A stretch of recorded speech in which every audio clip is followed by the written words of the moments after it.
Você já se sentiu dividindo alguém que dizia te amar? Eu não percebia, mas estava competindo com uma presença que nunca foi embora. E o pior, eu me convencia de que aquilo era normal. No começo, ele dizia que era diferente de todos os outros. Atento, presente, cheio de promessas pequenas e pareciam grandes. Você já acreditou em alguém porque queria muito que desse certo. Ela acreditou. Acreditou nas mensagens longas, nos planos para depois. Acreditou no confia em mim dito com tanta naturalidade. E foi assim que a história começou a ganhar espaço no coração dela. Com o tempo, algumas ausências começaram a virar rotina. Horas sem resposta, desculpas que sempre pareciam plausíveis.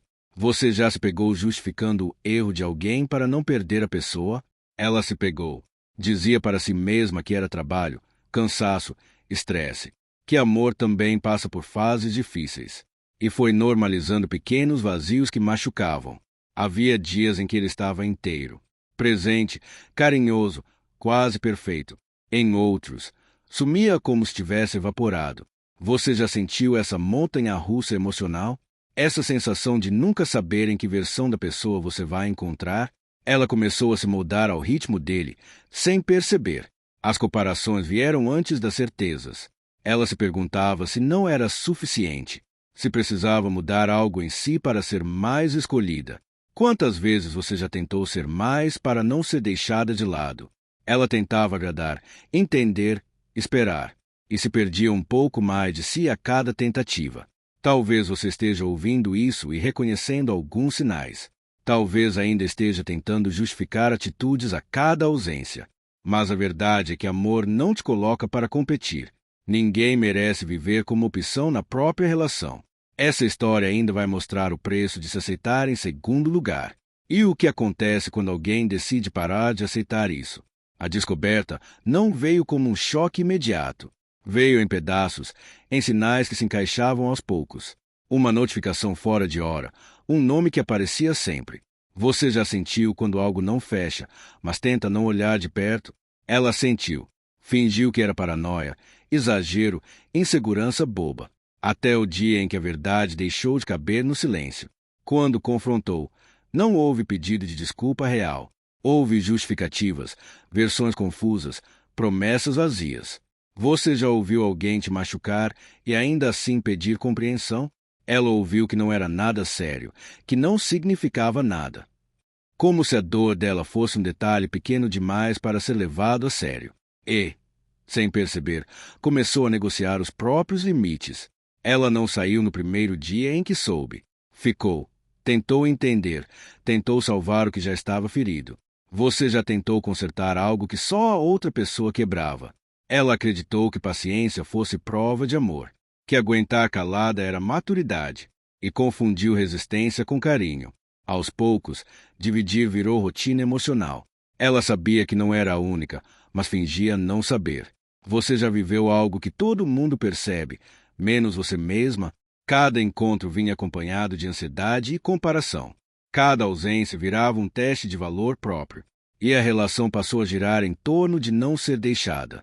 Mesmo machucada, ela ainda se culpava. Pensava no que poderia fazer para merecer ser escolhida. Você já colocou o peso do erro do outro nas próprias costas. Isso corrói por dentro, devagar, sem fazer barulho. Aos poucos, a autoestima vai ficando menor. E a gente começa a aceitar menos do que merece. Os sinais de controle começaram a ficar mais claros com o tempo. Não eram gritos, nem cenas grandes. Eram palavras que diminuíam, dúvidas plantadas com cuidado. Você já sentiu alguém mexer com sua cabeça até você duvidar de si? Ela passou a pedir permissão para coisas que antes eram simples. E começou a confundir cuidado com controle. A tensão crescia nos momentos em que ela questionava. Quando tentava falar do que sentia, a conversa virava contra ela. Você já foi chamada de sensível demais quando só estava machucada. Ele minimizava a dor, virava o jogo, invertia a culpa. Aos poucos, ela foi aprendendo a escalar para evitar conflito. E o silêncio virou uma forma de sobrevivência. Houve um dia em que o clima ficou diferente. Nada foi dito em voz alta, mas o medo ocupou o ambiente. Você reconhece quando o ar fica pesado e o corpo entra em alerta? Ela percebeu que algo tinha passado de um limite invisível. Não era mais só dor emocional, era risco real. E o instinto de se proteger falou mais alto que qualquer explicação. Naquele momento, ela entendeu que amor não pode conviver com medo, que não existe relação que justifique viver em constante ameaça. Você também acredita que ninguém merece sentir que a própria vida está em perigo. Ela não esperou o pior acontecer para se dar valor. Escolheu sair antes que a situação se tornasse irreversível. Escolheu não virar mais um número em uma estatística silenciosa. Se essa parte da história te deixa desconfortável, é compreensível.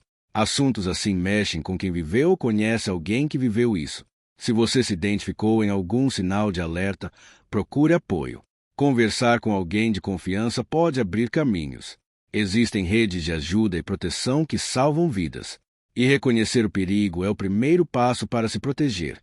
Perfeito. Aqui vai a parte 4, a saída e o recomeço, agora com 6 parágrafos de 6 linhas cada, mantendo o tom sensível, de superação e interação com o público. Ela não saiu de uma vez com tudo resolvido. Saiu com o que cabia em uma bolsa pequena. Documentos, algumas roupas, o essencial para não voltar. Você já teve que escolher o mínimo para proteger o máximo. Cada passo para fora parecia pesado, mas necessário. O corpo tremia, mas a decisão estava tomada. O caminho até um lugar seguro foi silencioso, sem anúncios, sem despedidas, sem promessas de retorno. Você já percebeu como o silêncio às vezes é proteção? Ela evitou explicar demais, evitou se justificar. Não devia explicações para quem não respeitava limites. Devia apenas cuidar de si mesma. Nos primeiros momentos, o medo não desapareceu. Mudou de forma, mas ainda estava ali. O coração acelerava com qualquer barulho no corredor. Você também já levou tempo para relaxar depois de um susto grande? O corpo demora a entender que o perigo passou. E isso não é fraqueza, é exposta ao que foi vivido. Com o passar das horas, veio um alívio tímido. Respirar sem vigiar cada palavra parecia estranho. Dormir sem esperar uma cobrança foi quase real. Você já sentiu alívio misturado com culpa por se escolher? Ela sentiu e precisou se lembrar o porquê tinha saído. Ninguém deve pagar com a própria paz para manter uma relação. Ela começou a avisar pessoas de confiança. Uma mensagem aqui, outra ali, pedindo presença. Você já percebeu como pedir ajuda também é coragem? O apoio não veio em soluções mágicas, veio em companhia. Alguém para ouvir, alguém para acolher sem julgar. Isso fez o caminho parecer menos solitário. Se você está ouvindo essa parte e sente que precisa sair de algo que machuca, lembre que você não precisa ter tudo planejado para se proteger. O primeiro passo não precisa ser perfeito, só precisa ser possível. Procure alguém de confiança, busque orientação, se informe. Existem caminhos e redes de apoio que ajudam a atravessar o medo. E escolher a própria segurança é um ato de amor por si. Depois que ela saiu, vieram os dias de incerteza. O silêncio agora era outro, mais leve, mas ainda estranho. Você já sentiu quando o corpo demora a entender que está seguro? Havia momentos de alívio seguidos de ondas de dúvida. Será que fiz a coisa certa? Aparecia como pensamento insistente. Questionar se faz parte quando a decisão foi difícil. As tentativas de contato não tardaram a acontecer. Mensagens que alternavam arrependimento e culpa. Você já viu alguém pedir perdão sem assumir responsabilidade? Ela aprendeu a não responder impulsivamente. Criar distância também é uma forma de se proteger.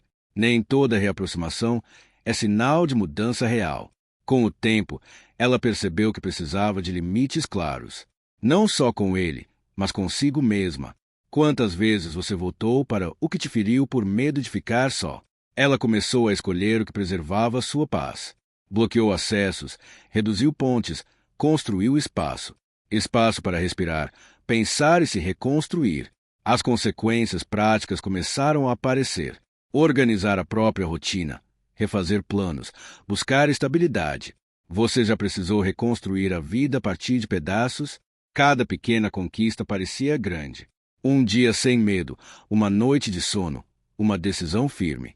O recomeço acontece em passos pequenos. Ela passou a se observar com mais cuidado.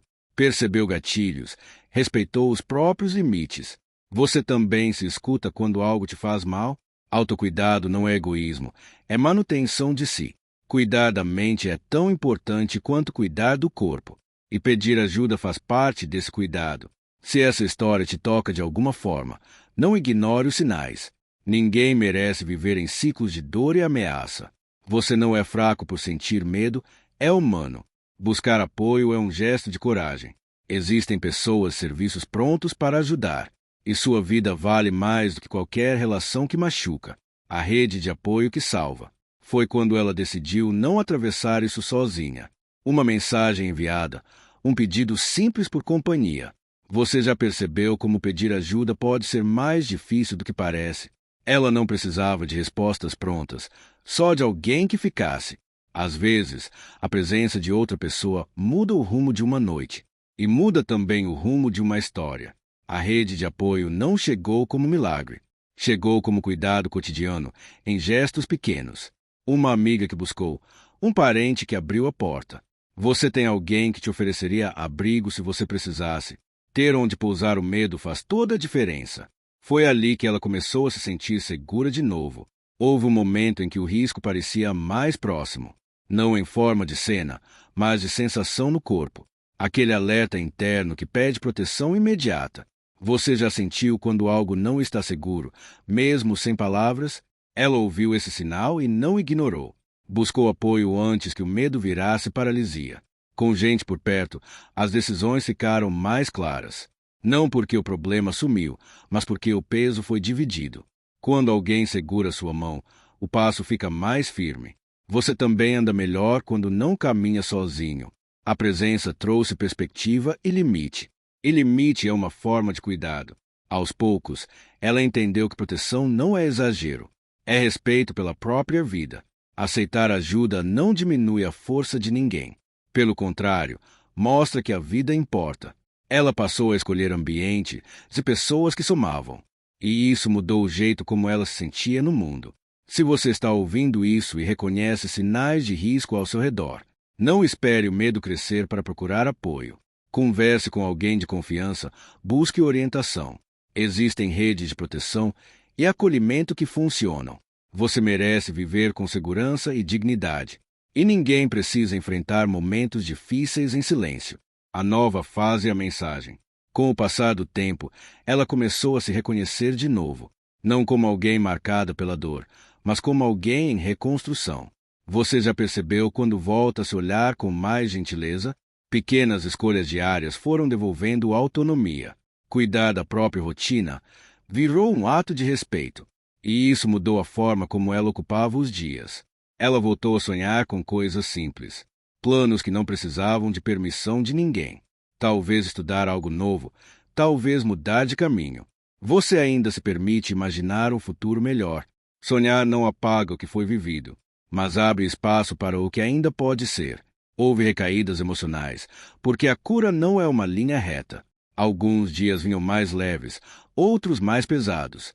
Você também se cobra para superar rápido o que te feriu? Ela aprendeu a respeitar o próprio tempo, a reconhecer limites sem se julgar por eles. Crescer também é aprender a esperar por si. A história dela deixou de ser segredo, não para expor feridas, mas para proteger caminhos. Quando alguém compartilha, outras pessoas se sentem menos sozinhas. Você já se sentiu acolhido ao ouvir alguém dizer: "Eu também passei por isso"?